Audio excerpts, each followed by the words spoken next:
We hear that LG will be the major supplier for the next generation iPhone. Microsoft has already begun enlisting more OEMs for the Cortana speakers, and we hear some new enhancements that'll come soon to the next generation Apple Watch. I'm Jaime Rivera, and even though it's not Friday, it's only fair for you to celebrate early if you have to. This is Pocketnow Daily.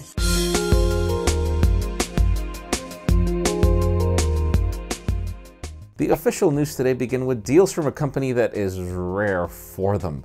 Fitbit is not having a great time in its quarter results, up to the point where we finally see up to $40 off in a ton of Fitbits on Amazon, but the deal is actually for a limited time. Link in the description. Let's talk about LG and Netflix, as Netflix has just rolled out HDR content that's now compatible with Dolby Vision and HDR Plus, or HDR10 I think it was, for the case of the LG G6.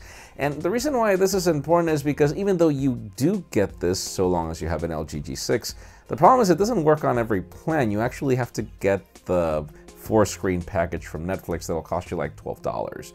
And even though devices like the iPhone 7 in addition to the Samsung Galaxy S8 are compatible with the wider color gamut, you'll have to wait for those for some reason.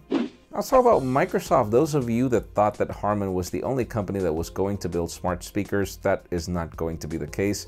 Microsoft has just proven that just like it did with the PC, it'll do with speakers. Now, in the case of having HP and Intel sign contracts, which will enable both companies to collaborate in the future and bring Cortana speakers.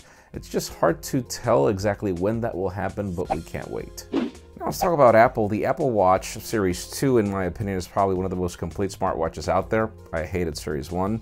But there is one particular thing that watch doesn't do, and that's sleep tracking. Sure, you can use third-party applications, but the watch natively does not sleep track.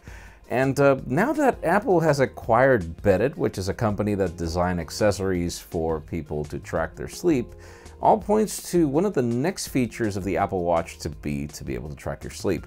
Can't wait to see how that's going to work, and let's just hope it doesn't require more hardware, as devices like Samsung Gear Fit 2 and the Gear S3 could track it just fine. And finally, the very hot news today have to do with the next generation iPhone and LG. Both companies have collaborated for years when it comes to IPS displays, the POLEDs on the Apple Watch, but it seems that now it's going to go further. LG is actually investing in a new factory and facility just to build the facial recognition modules for the next generation iPhone. And for those of you that thought that the Galaxy S8 does good facial recognition, it does, but you can actually fake it really easily with a photo, for example. And one of the things that apparently this iPhone will fix is that ability to not fake facial recognition through a photo. Whatever the case may be, time will tell, but it leads me to the question of the day.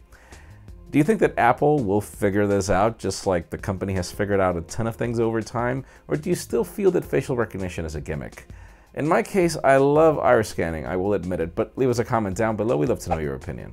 Friends, you know the way it goes. If you want to get the news earlier or before the video is filmed, follow us on Pocketnow.com and hit that subscribe button down below for more videos like this one. You can also follow me on Twitter, Jaime_Rivera, or on Instagram at Jaime Rivera.